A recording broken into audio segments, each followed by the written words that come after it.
on today, claiming saying he disagrees that it can handle the exhale from November's general election. Currently, mail deliveries have recently slowed down, at least. This is the L2C Network, and this is the L2C Sports Final with Steve the Baxman Baxley, brought to you by the L2C Media Network. Now, with the headlines and details of a manic Monday in sports, here's the man himself, Steve Baxley. Baxman, take it away. Showers and isolated thunderstorms across mid-Michigan tonight. So been another active evening weather. Hi there. How you doing? Good evening, everybody. Welcome to our little show of shows. And yes, friends, we got a lot to talk about today. After all, it is a manic Monday in sports. Believe it or not, if you are a member of the NBC Sports folks, I suggest you, I suggest you get a lot of popcorn, because tonight was the best night for NHL hockey action. We had from noon to about, it's still going on at 11:11 Eastern Time. Right now,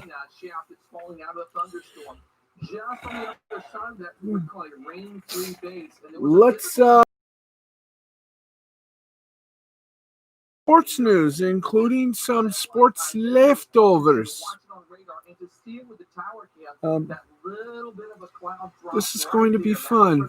I'm glad you're here with us. Right now, let's get you with the latest in news in the National Football League. The Raiders have done the impossible. That's right. Training camp is underway for the first time in Vegas, but it will be without a once sought-after draft talent in tow. The Raiders have traded 2018 second-round pick P.J. Hall to the Minnesota Vikings, as ESPN's NFL god Adam Schefter first reported, hours after previous reports indicated the team would outright release the defensive lineman. Now, what made it that much more difficult for Hall to make the Raiders' 2020 roster was the fact teams around the league are making moves to get their count down to 80 men as opposed to the traditional 90 due to the COVID protocols, leaving fringe players and those on the bubble without a great chance of making the team. Hall was one of them. The former Sam Houston State standout entered the NFL draft with high expectations for what was to come at the next level. But also prior to Mike Mayock taking the wheel as Raiders general manager, Mayock signed veteran linebacker Collins this offseason to a one-year deal worth $6 million that guarantees him $5.75 million of that payout, and also reuniting him with Rod Marinelli, the two having spent several seasons together when the latter was the defense coordinator for the Dallas Cowboys. Collins spent 4 seasons in Dallas and produced 14.5 sacks, 84 combined tackles, and 40 hits on the opposing quarterback in 55 starts, landing the number 1 in all but 5 of his 61 available games. As Mayock and Gruden began tweaking the defense to Marinelli's liking in year 1, it's Collins getting the nod and Hall getting the shaft. The Raiders will receive a conditional 7th-round draft pick from the Vikings, who recently saw defensive tackle Michael Pierce opt out of the 2020 season if Hall is on Minnesota's active roster for at least 6 games this season.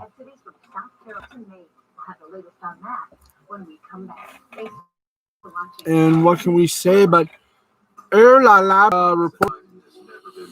We've got a lot, folks. But here we go. Brian Winters, a day after being released terms with the Buffalo Bills, according to NFL Network's other god, Ian Rappaport. A 3rd-round pick in the 2013 NFL Draft, the 29-year-old Winters received 79 starts in 89 games with the Jets. Winters, who became New York's full-time starting right guard in 2016, has had his season end due to injury in 3 of the previous 4 seasons. Last season, a shoulder injury ended Winters' season just after 9 games, but despite the injuries, Winters played through them and earned a great reputation among his teammates. Now, despite his reputation within the organization, the Jets decided to release Winters on Monday, saving themselves about $7.3 million in cash and cap space. Winters didn't stay unemployed for long, however, as he is reportedly staying in the AFC East by signing with the Bills, a team that recently lost Jean Feliciano, the team's starting right guard in 2019, to a torn pectoral injury. Before signing Winters, Bills general manager Brandon Beane alluded to the possibility of second-year lineman Cody Ford, the team's starting right tackle last season, moving into the inside to help fill the void left by Feliciano's injury. Darrell Williams, Spencer Long, Ike Bottiger, Evan Baum, and Ty Stee, while Survivor received more snaps on the interior of Buffalo's offensive line. Winters won't have to wait long before facing his former team, as the Bills will host the Jets in Week 1. Hallelujah. Okay, more news. Then we'll get you into the score section of this broadcast. So here we go. With the 2020 college football season inching closer toward its start, the Big 12 is the latest Power 5 conference to announce its scheduling plans. The smallest of the 10-team league regularly plays a 9-game round-robin conference schedule. The start of conference play will be solidified in the coming weeks with an anticipated start sometime between mid to late September, according to a release. Now, it is expected that the Big 12 will announce the start date to the conference season either September 19th or September 26th. Directors have pushed back Tuesday's weekly conference call to 3 p.m. Central to account for the NCAA's Board of Governors' decision to cancel 4 championships. Now, non-conference games are expected to be played prior to the start of league games as Big 12 home contest. 4 Big 12 teams are currently slated to play non-conference games on August 29th, which would be Week 0. Now, it's highly doubtful defending conference champion Oklahoma will play its scheduled August 29th game against Missouri State, league sources tell CBS Sports' Dennis Dodd. At least one Big 12 school will announce an entirely new non-conference opponent, not one of 3 currently on its schedule, for its 10th game. At least one other Big 12 school is waiting for a starting date of the Big 12 conference schedule before deciding on its non-conference opponent. Now, based on decisions by other leagues, the Big 12 does not currently have any non-conference games scheduled against Power 5 opponents. Now, the Big 12 had been debating between 2 formats, the adopted +1 model and a full 12-game schedule. At the heart of the matter was whether the 10-team league could balance the need for television inventory with the safety and feasibility of either a conference-only schedule or one that allowed for only one non-conference game. Additionally, the Big 12 championship game is still scheduled for December 5th at AT&T Stadium in Arlington, Texas, but there is flexibility with this date and location. The game could be moved to December 12th or as late as December 19th. If it is moved to the latest date, when the SEC and Pac-12 have decided to play their respective title games, it could be relocated to nearby Globe Light Field as to not conflict with the UIL Texas High School Football Championships for Classes 4A and 1A.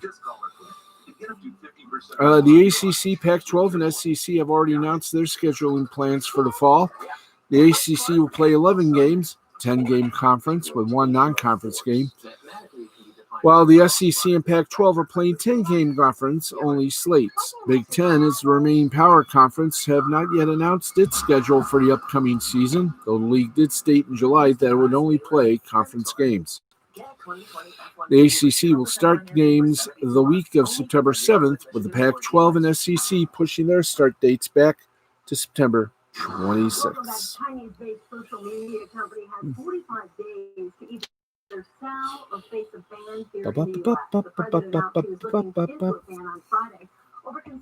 Okay, let's get you right now into the Major League Baseball scoreboard before we hit to more news.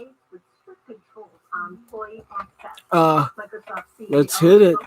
Here are the Major League Baseball scores. Let's go for the games that are still going strong.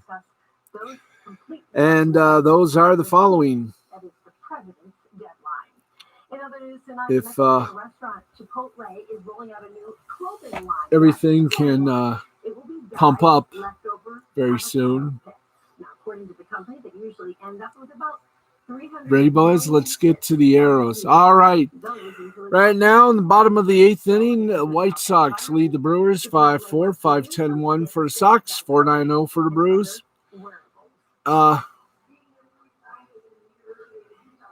We got 9th inning. 4-9-1 for the Pirates, 4-6-0 for the Twins. That is, they now just went to the bottom of the 9th. Is that the bottom? No, that's the bottom. Okay. We got top of the 8th, White Sox 5, Brewers 4. Top of the 9th, Pirates and Twins tied at 4. Bottom of the 9th, Rockies over the Giants.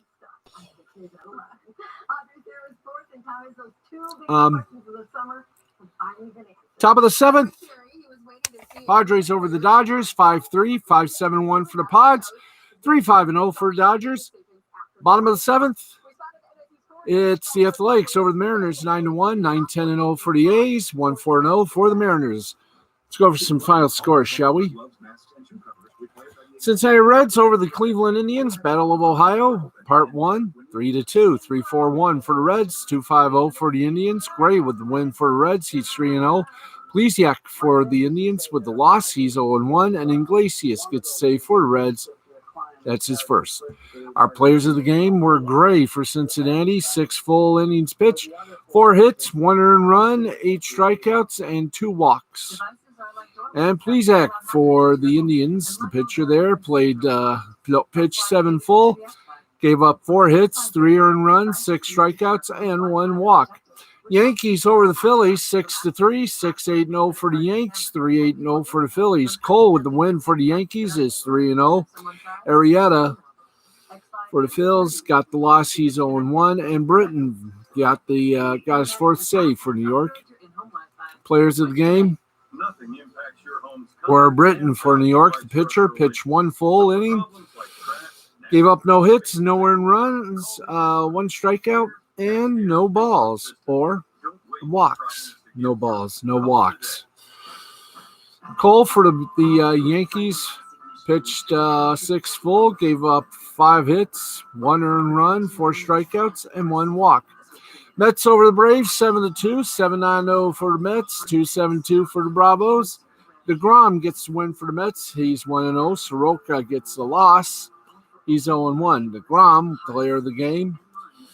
Mets pitcher pitched 6 full, gave up 5 hits, 2 earned runs, 10 strikeouts, 1 walk, and Conforto. The right fielder went 3 for 5, 2 runs, double, and rib. Finally, the Chicago Cubs beat up on the Kansas City Royals 2-0, 2-4-0 for the Cubs, 0-5-0 for the Royals. Mills got the win for the Cubs, he's 2-0. Duffy got the loss for the Royals, he's 0-2, and Wick gets his 2nd save as a Cub. Duffy is one of the players of the game for Kansas City, the pitcher. 6 full, gave up 3 hits, 1 earned run, 6 strikeouts, 4 walks. Meanwhile, Mills, the starting pitcher for the Cubbies, well, he pitched 7 full, gave up 3 hits, no earned runs, 4 strikeouts, and 3 walks. Cardinals-Tigers game postponed due to inclement weather. All right, we'll get you more in just a moment. We have not 1, not 2, but 3 birthdays. And you know what that means, kids? We celebrate with love. And yes,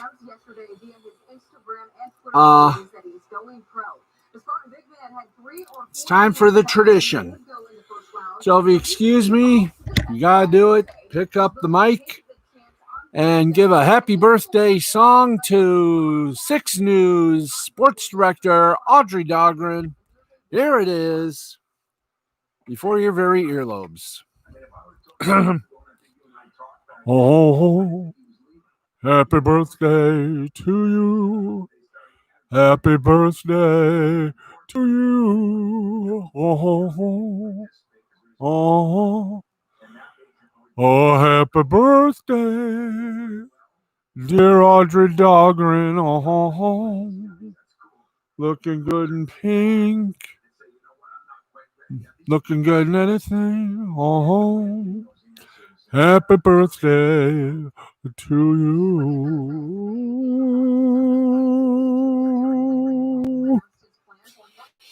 Not bad. Lila Lazarus of Channel 7. There you go. Happy birthday to you. Oh, happy birthday to you. Oh, happy birthday, Lila Lazarus. Oh, happy birthday. I'll say a happy birthday to you. Oh. Okay, we got one more HB month. That's right. If you love birthdays, you'll love what we got for you, kids. There we go. Let's do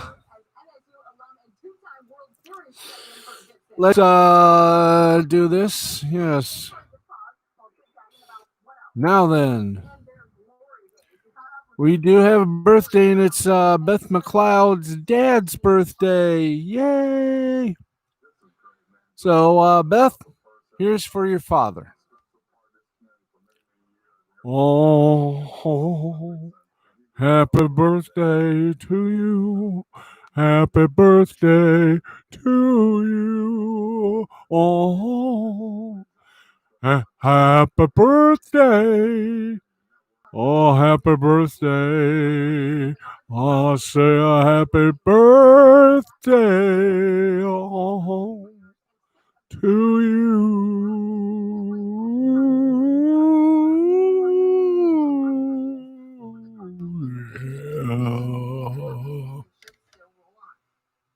How are you? Okay.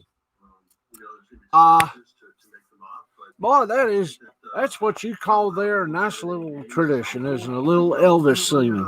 That's right. Yeah, I can't help it. I have to be traditional. And we're good at our traditions. All right, let's right now we're in a very trying time for this organization. But hopefully we get let's all right, and that's it for sports. rock and roll. Bye. for our 40th anniversary safe golf outing, Putt for a Purpose, August. Ba-ba-dee-ba-ba-ba. Okay, let's get you from the NBA. They're playing tonight as well. Yes, right. That's right. It is the NBA time. Let's lace them up and give some love. Come on, thank you, little NBA. Thank you, boys. And let's get you all the scores of all the games that are taking place tonight as the big old Walt Disney World, ESPN Wide World of Sports shindig continues. Let's go for the only game that is still going on as we speak. It is the Los Angeles Lakers over the Utah Jazz, 102-88. Lakers win. They do something they haven't done for a long time. Get a playoff spot. 5:35 left in regulation. Final scores. Raptors over the Heat, 107-103. Van Fleet for Toronto, 36 points, 5 rebounds, 4 assists. Dragic for Miami, 25 points, 5 rebounds, and 6 assists. Final in overtime, the Denver Nuggets took it past the Oklahoma City Thunder, 121-113. Porter Jr. from Denver, 37 points, 12 rebounds, 1 assist. And Gilgeous Alexander for Oklahoma City, 24 points, 5 rebounds, and 2 assists. Indiana Pacers keep it on the good side, beat up on the Wizards, 111-100. Warren for Indiana, 34 points, 11 rebounds, 4 assists. Bryant for Washington, 20 points, 11 rebounds, and 1 small little libacious assist. Yes, it wasn't a fifth. Finally, the Pelicans over the Grizzlies by 10, 109-99. Jackson Jr. for Memphis, 22 points, 2 rebounds, 2 assists. Ingram for New Orleans, 24 points, 7 rebounds, and 5 assists. That's your NBA scores. Yep, let's go for the NHL. That's right.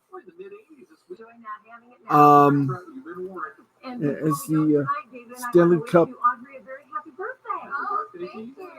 Appreciate it. Enjoy the rest of the next half hour. Okay, so let's go to it and get you to the lone game that is still continuing. In fact, it has just hit the first intermission. Game 2, Chicago leads in this one, 1-0. And if the end of the first is anything, the Oilers don't want to be eliminated. They lead the Blackhawks 2-1. And some final scores, yes, indeed. And do we have any 3 stars on any of them? Not yet. Can we go to another little positive bit of info there, because I know the info on the other side is always a little late.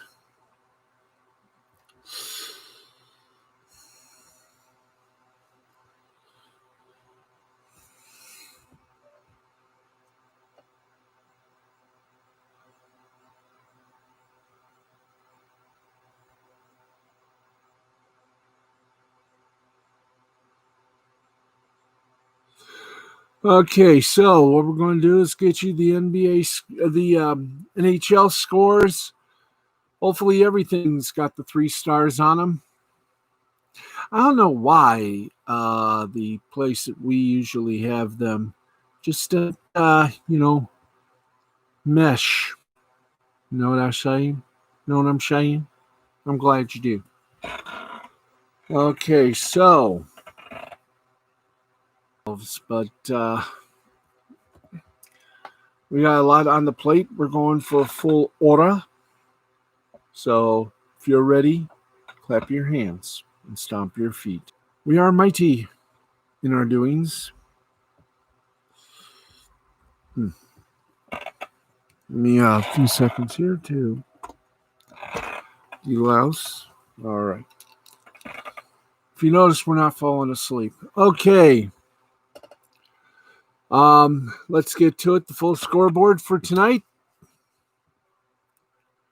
As the NHL begins to shape up the Stanley Cup playoffs. And if you want to win $1 million for the perfect bracket, play the NHL Bracket Challenge at nhl.com/bracket. All righty. For those of you out there in Televideo land.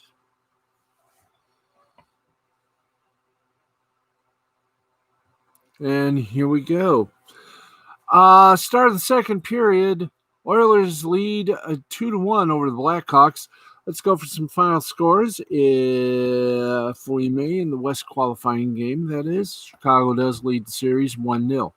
In the East qualifying game 2, Carolina leads that series 2-0. And it is now a final score. Hurricanes over the Rangers 4-1. Svechnikov, right winger for Carolina. Left winger for Carolina. And Mizrek, the goalie for Carolina. Guess what? 1, 2, 3 stars. West qualifying game 2. This series is now tied at Steven. Jets over the Flames, 3-2. Lowry for Winnipeg, the center. The other center, Roslovic for Winnipeg, and Ehlers, a left winger for Winnipeg. They, too, are the 3 stars. Finally, in a shootout in the East qualifying round robin, it was the Tampa Bay Lightning over the Washington Capitals, 3-2 in not 1, but 2 overtimes. The West qualifying round robin between the Vegas Golden Knights and the Dallas Stars, and it was the Knights that brought down the Stars 5-3. Still in the right winger for Vegas, Schmidt, the defenseman for Vegas, and Heiskanen, the defenseman for Dallas, are 3 stars. And finally, in the East qualifying game 2, the series now is a 1-1 tie. Penguins over the Canadiens, 3-1. Sherry, the left winger for Pittsburgh, gets the big first star. Price for Montreal, the goaltender, gets the second star. And Murray, the goaltender for Pittsburgh, also gets the second star. So there ye goeth. There's your NHL scores. We've done the NBA. Do we have any soccer? Well, we'll find out. Folks, we do have to take a wee break and tell you what is truly coming. That's right. That means one thing. It is time for us to tell you what's coming. So, what's on Nick's mind tonight? Well, if it's Monday night and the feeling's right, you got to believe that tonight Nick is going to have himself one hell of a mental slobber knocker for you. Sort of a mental, a verbal slobber knocker at that as well. Let's get it together, guys. Thank you. I'll be glad when we have full sponsors, won't you? Hey. Okay. Hello, Yannick and your sister Kate. Come on, give. All right, coming up tonight on the biggest of all eventos, Lost Blaming the Interwebs with Nick Rakita, the humblest of all lawyers. Tonight, the George Floyd footage and Jepson's Malort. Hashtag pray for me. Well, pray for us too. It is Lost Blaming the Interwebs with Nick Rakita, the humblest of all lawyers in Minnesota.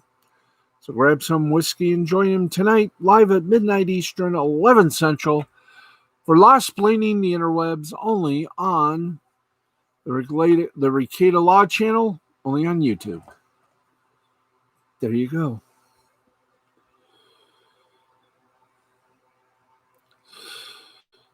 Ain't that a kick in the head? Okay. We've done that with pride and little or no prejudice. So, what do we do now?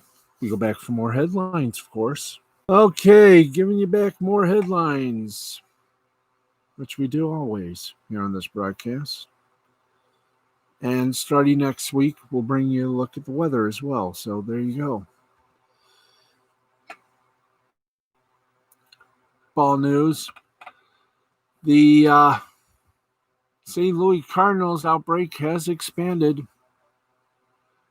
Oh boy.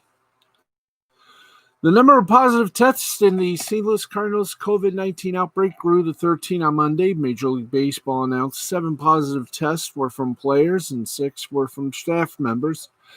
The league postponed St. Louis's 4-game series against the Tigers that was scheduled to run Tuesday through Thursday after the latest round of testing.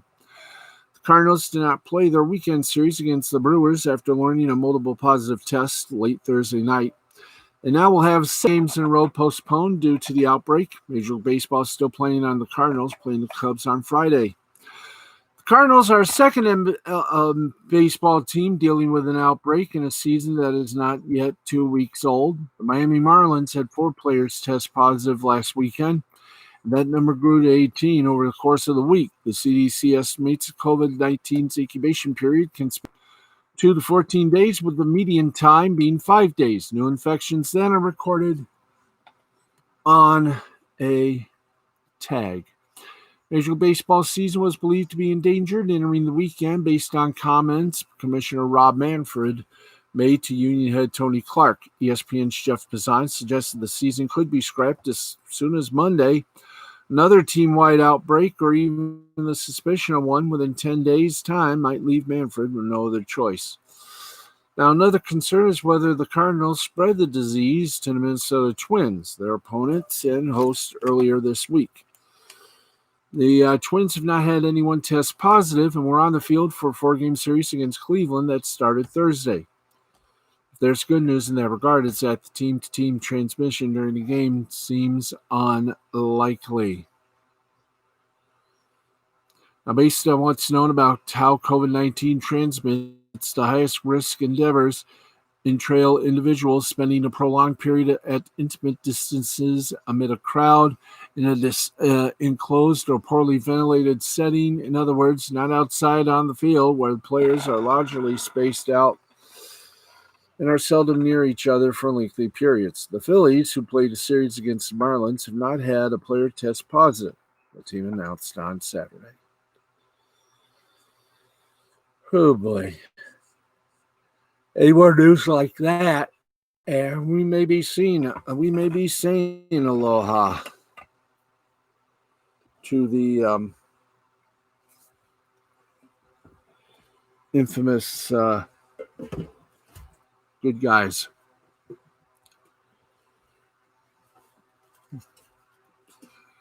Okay, we continue on. Another Major League Baseball report. We give it to you here on the broadcast. Why? Because we're allowed to. We're proud.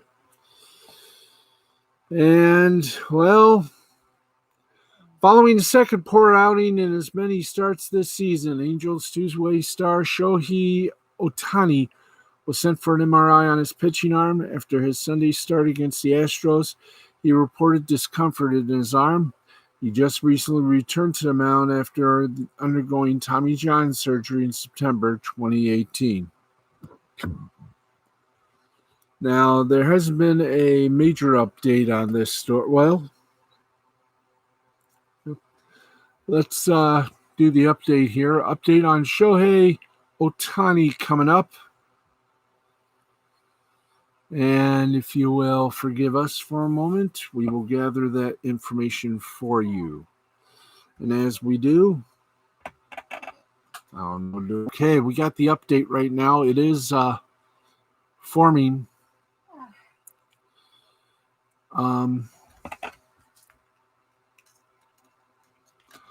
Shohei Ohtani has been diagnosed with a grade 1 or 2 strain on the flexor pronator mass. A general timetable for beginning a throwing progression following this injury is 4 to 6 weeks.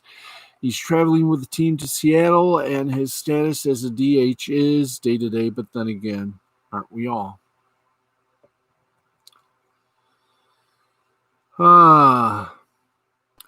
Well, we got news for you.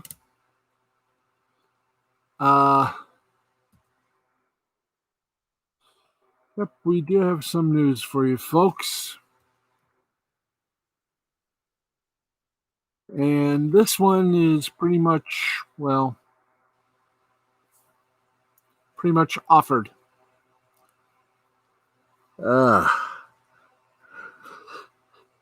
If the eyes are the windows of the soul, my eyes are seeing the glory. Hallelujah.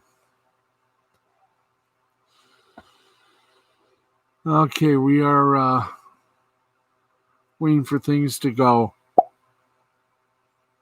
right there so we can give you some news about a league that was on the ropes but now may have new life.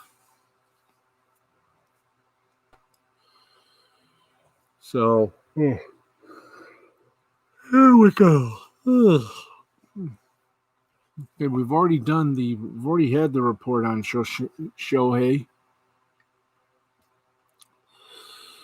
Let's just get you to the report on the XFL. They have a new owner, and you won't believe who it is. Trust us. I think you're going to like this new owner. In fact, he has a lot of gravitas, being who he be. So if we have that all nice and set up, we do good. Well, this is fun to give you some news of the XFL. And this means the league could eventually come back. We hope. But here we go. The XFL is back in business. Well, somewhat. A group of $15 million, according to a news release issued on Monday morning. The XFL, as we all know, declared Chapter 11 bankruptcy on April 13th and has been seeking a buyer for the past 3 months, marketing itself pandemic.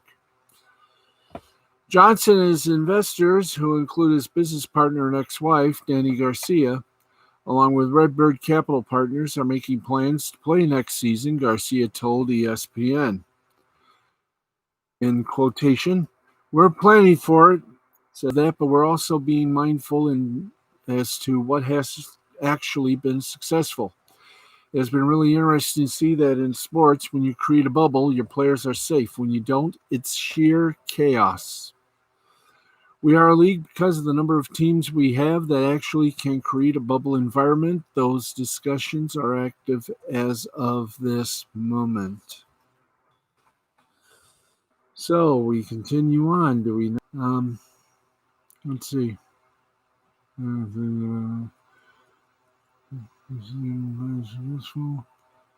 has been. Now the sale must be approved by bankruptcy judge at a hearing on Friday. Monday afternoon, the Bankruptcy Court's Committee of Unsecured Creditors filed an objection based on certain assets included in the sale. Now,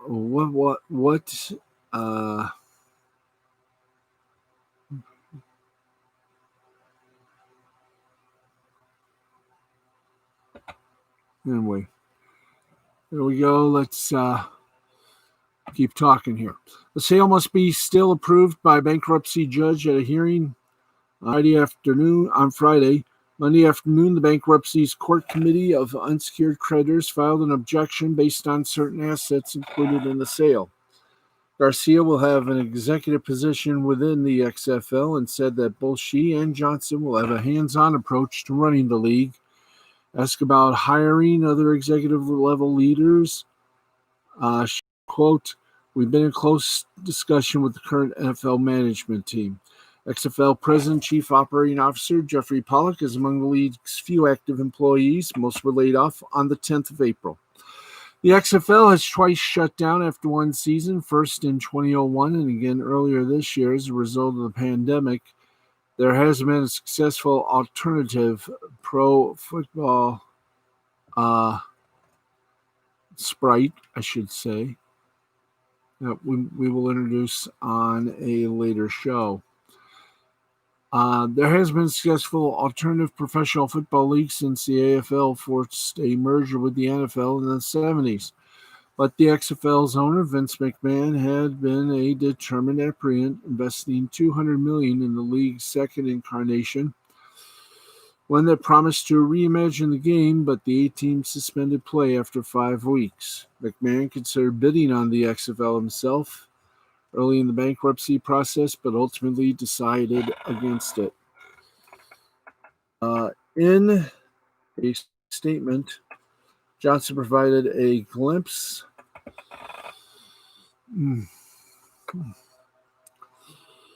of the McMahon-like flair he could bring to the league. Quote, the acquisition of the XFL with my talented partners, Danny Garcia and Jerry Cardinal, is an investment for me that's rooted deeply in two things: my passion for the game and my desire to always take care of the fans, said Johnson, who played football at the University of Miami from 1990 to 94 with President, if you will, Depper. Anyway, there we go.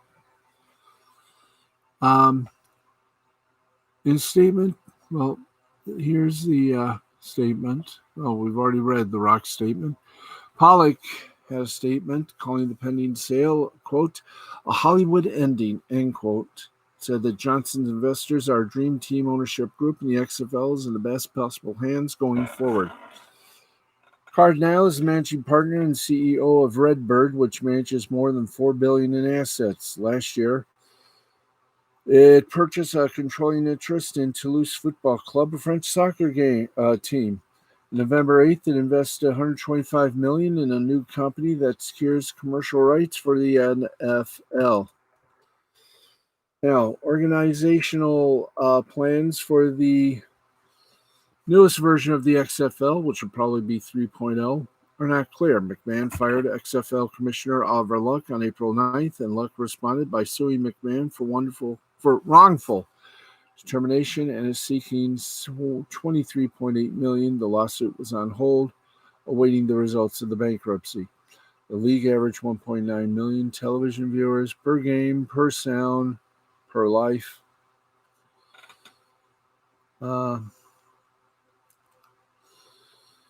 January, nearly $20 million in gross revenues in 2020. According to court filings, it had projected $46 million in the gross revenues for game season. I mean, all right. There we go. Into the snooze machine. Wah. The league averaged 1.9 million television viewers per game and generated nearly $20 million in gross revenues in 2020. According to court filing, it projected $46 million in gross revenues for a 10-game season, each data point exceeding internal expectations, according to the source. Oops. There we go. Okay, let's show. And 6 like your mic arrangements. Well, all right.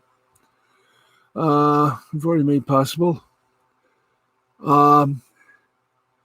There have been some wide NBC Universal cuts, including some staples of the NBC Sports website: hardball talk, college basketball talk, and college football talk, plus layoffs at some of the NBC regional sports networks. Yay.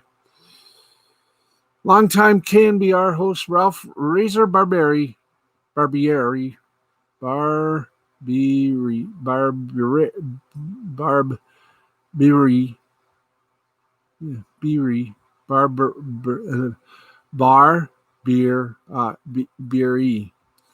passes away at 71 after a battle with Parkinson's disease. Could Thursday Night Football move to another network in the next NFL TV rights packages? We'll find out. But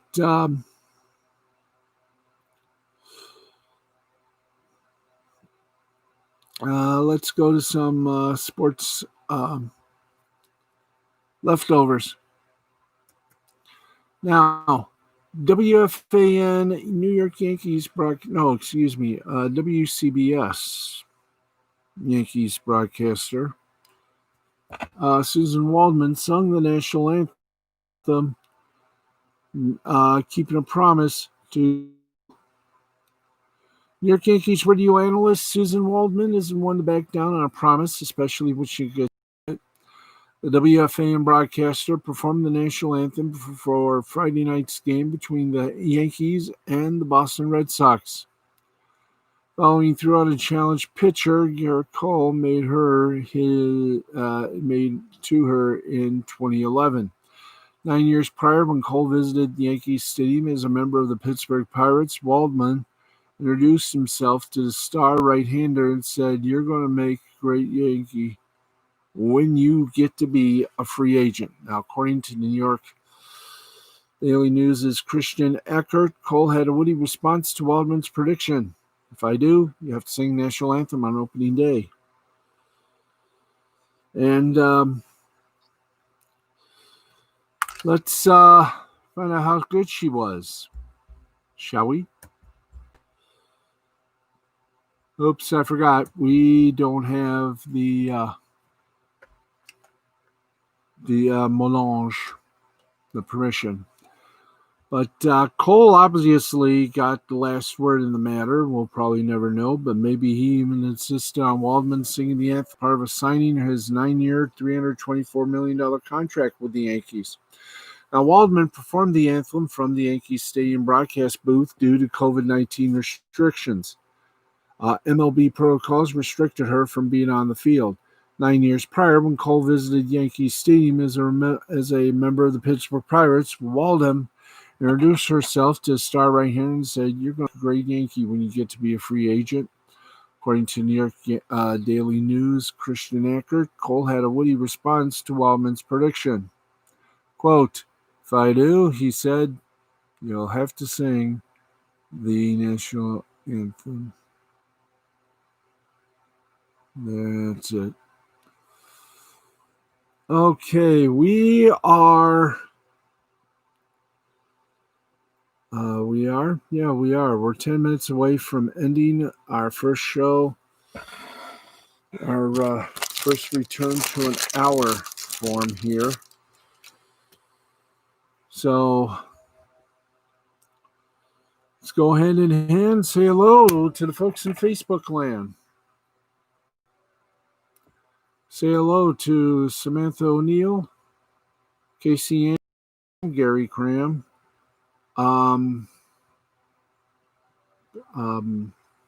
Louis LeBeau, Newkirk, and of course, the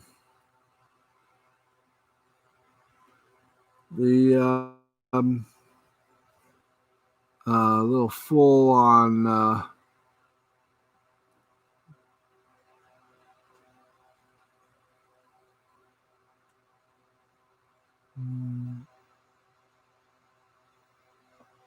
okay.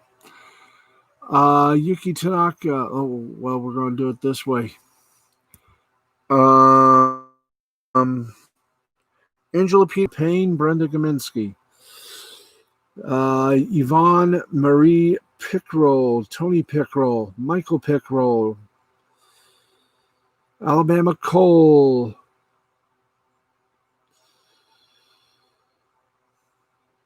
who else do we say a great hello to? Audrey Dahlgren, the birthday girl. We've already sung happy birthday. Beth Mccloud, happy birthday to your father. We sang to him. Alex Sims, Nick Mantis, all the gang over at TV6. Tomorrow is the Michigan primary, and we vote in person. Okay, let's check out who else is checking out with us. Obviously, our little friend is not working. I wish it was. Okay, come on. Okay, let's just not haggle and let's just go for the throat here. Hi, everybody. It is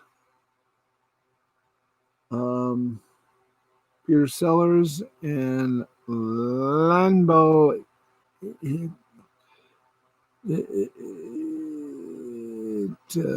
happened in Mrs. Carr. That's nice. Anyway, folks, want to say happy days to Facebook, Twitter, and Instagram viewers. Thank you all very much for watching.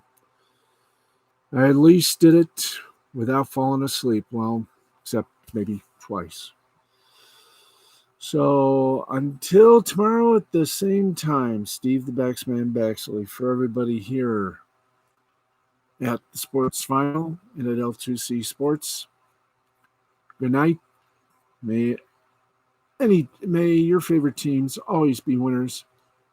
And good night and good luck. And I guess got some of the things out. So there we go. That's it for us. Good night and have a pleasant day ahead. Steve Baxley for the L2C Sports Final saying so long, everybody.